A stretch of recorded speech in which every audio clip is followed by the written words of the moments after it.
So high বিয়ন, আমি তোমাদের CCF third semester কবে এক্সাম হতে পারে সেটার একটা এক্সাক্ট ডেট বলে দেবো। সো তোমরা একটা ছোট্ট সিম্পল হিসেব দেখে নাও 2024 এবং 2025-এর এক্সাম ডেটের ক্যালকুলেশন। 2024-এ যে ডেটে থার্ড সেমিস্টার হয়েছিল, 2025-এ সেই ডেটে কিন্তু ফার্স্ট সেমিস্টার হচ্ছে এইবার। কেন দেখাচ্ছি তোমাদের, এই যে নোটিশটা এক্সাম ডেটটা এটা কিন্তু 2024-এ থার্ড সেমিস্টার, তো এদের এক্সাম কবে হয়েছিল 2000 মানে 24 ফেব্রুয়ারি। সো এবার হচ্ছে কি 2025-এ ফার্স্ট সেম দেখো কত কবে হচ্ছে 20 ফেব্রুয়ারি। সো যে ক্যালকুলেশনটা আমি তোমাদের বললাম যে ডেটে হচ্ছে কি যে থার্ড সেম 2024-এ হয়েছিল সেই ডেটে 2025-এ ফার্স্ট সেম হচ্ছে। তো এটা মোটামুটি তোমরা দেখে নিলে যে ডেটটা মোটামুটি দু একদিন এদিক ওদিক হলেও ব্যাপারটা কিন্তু সেম।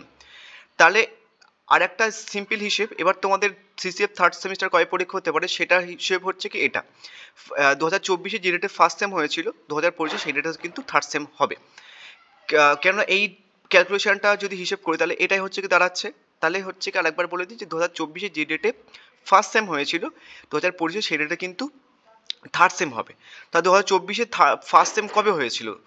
2024-এ ফার্স্ট সেম হয়েছিল হচ্ছে কি যে 4 এপ্রিল। সো তাহলে এই হিসেব অনুযায়ী তোমাদের হচ্ছে কি যে থার্ড সেম সিসিএফ পরীক্ষা এবার হচ্ছে কি যে মোটামুটি 4 এপ্রিল আশেপাশে হবে। বাট আর একটা তোমাদের গ্লিচ আছে, মানে নর্মালি হচ্ছে কি যে কেন বলছি মানে 4 এপ্রিল তোমাদের নাও হতে পারে, সেটা তোমাদের বলে দিচ্ছে আর একটা নোটিশ দিয়ে। তার আগে একটা জিনিস বলে দিই যে তোমরা আমাকে অনেকে কল করেছো, দাদা এই নাম্বারটা পাচ্ছি না, তোমরা এই নাম্বারটা হোয়াটসঅ্যাপ বা কল করো না, এই নাম্বারটা আমার কাছে আর নেই, মানে 9088982153 এটার আমার কাছে নেই। তোমরা এই নাম্বারটায় কল করো নি, হোয়াটসঅ্যাপ বা কল যে কোনো একটা কিছু করতে পারো নোটসের জন্য। তোমরা আমার কাছে কিন্তু সবাই জানো যে Bangla, English, political science, education, history, sociology, philosophy প্রত্যেক কটা পেপারসের অনার্স মানে ডিএসসি 3, ডিএসসি 4 এবং সেক 3 এবং প্রত্যেক কটা পেপারসের মাইনর এবং হচ্ছে কি প্রত্যেক কটা পেপারসের হচ্ছে কি যে এমডিসি নোটস কিন্তু পেয়ে যাবে। সো নোটসের জন্য তোমরা এই নাম্বারটা এখন থেকে কল বা মেসেজ করবে, আগের নাম্বারটা আর করবে না। এবার তোমাদের হচ্ছে কি যে হিসেবটা আমি তোমাদের বললাম যে তোমাদের এই হিসেব অনুযায়ী তোমাদের থার্ড সেমিস্টার সিসিএ পরীক্ষা হচ্ছে কি যে 4 এপ্রিল মতো হতে পারে, তাই তো? এই ডেটের হিসেবটা বললাম এতক্ষণ ধরে।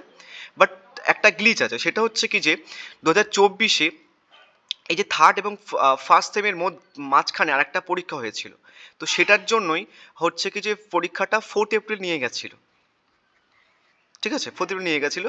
বাট এবারে কিন্তু এই যে থার্ড এবং ফার্স্ট সেমিস্টারের মাঝখানে কোনো কিন্তু পরীক্ষা নেই। কি পরীক্ষা হয়েছিল দেখো, এই পরীক্ষাটা হয়েছিল, মানে সিবিসিএস ফার্স্ট সেম সাপ্লি পরীক্ষা হয়েছিল 12ই মার্চ। তাহলে হচ্ছে কি ওদের পরীক্ষা শেষ হয়েছিল, হচ্ছে কি তোমার 7ই মার্চ, ঠিক আছে? মানে এদের পরীক্ষা হয়েছিল 7ই মার্চ শেষ হয়েছিল এবং মাঝখানে একটা পরীক্ষা হয়েছিল 12ই মার্চ।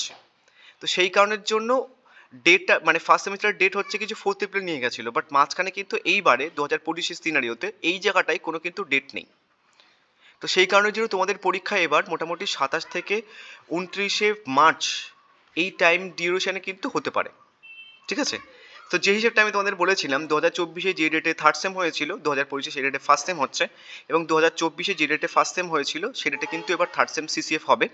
বাট মাঝখানে একটা যেহেতু আগের বারের ডেট ছিল, এবার কিন্তু যেহেতু ডেট নেই, তো সেটার জন্য তোমাদের 4 এপ্রিল না করে মোটামুটি 27 থেকে 29 মার্চের দিকে কিন্তু পরীক্ষা হয়ে যাওয়ার চান্স আছে। যদি মোটামুটি কোনো থাকে, আমার কিছু জানা নেই, যদি থাকে আর কোনো সাপ্লি পরীক্ষা যদি থাকে, তোমাদের যদি কোনো সাপ্লি পরীক্ষা থাকে, তোমাদের তো সাপ্লি পরীক্ষা হচ্ছে কি এর সাথে হয়ে যাচ্ছে, তো সেই কারণের জন্য তোমাদের সাপ্লির জন্য আলাদা কোনো আই ডোন্ট থিঙ্ক যে এখানটায় কোনো টাইম ডিউরেশন আছে বলে। তো সেই কারণের জন্য তোমাদের কিন্তু পরীক্ষা 27 থেকে 29 মার্চের দিকে কিন্তু হয়ে যাবে, ঠিক আছে? 4 এপ্রিল মতো কিন্তু ওয়েট করবে না ক্যালকাটা ইউনিভার্সিটি, এই টাইম ডিউরেশনের মধ্যে 27 থেকে হচ্ছে কিছু 29 তারিখের মধ্যে তোমাদের কিন্তু পরীক্ষা ফেলতে পারে, বা তারও আগে হতে পারে 25 তারিখ মতো ফেলতে পারে। এবং আজকে হচ্ছে কি তোমার 11ই ফেব্রুয়ারি, তোমাদের হাতে হচ্ছে কি এই মাসে 17 দিন আছে। এবার যদি আমি ওই মাসে হচ্ছে কি 24 দিন মতো ধরি, তাহলে তোমাদের হাতে আর কিন্তু বেশি নেই, ঠিক আছে? 7 আর 4 11, 11 এক হাতে 1, 2 আর 1 3 4, মানে 41 ডেজ মতো বাকি। তো তুমি অ্যাপ্রক্স ধরতে পারো 35 ডেজ মতো বাকি পরীক্ষার, তোমাদের পরীক্ষা থার্ড সেমিস্টার। তাহলে থার্ড সেমিস্টার সিসিএফ কয় পরীক্ষা হচ্ছে আই থিঙ্ক বুঝাতে পেরেছি। তো যারা না বুঝতে পারবে কমেন্ট করতে পারো, আমি তোমাদের আরেকবার ভালোভাবে বুঝিয়ে দেবো। অ্যান্ড তোমরা এখন থেকে নোটসের জন্য 8768157911 এটার জন্য হোয়াটসঅ্যাপ বা কল করে নেবে। এই সমস্ত পেপারসের নোটস কিন্তু অ্যাভেলেবেল আছে ইংলিশ প্লাস বাংলা ভার্সনে। So thank you.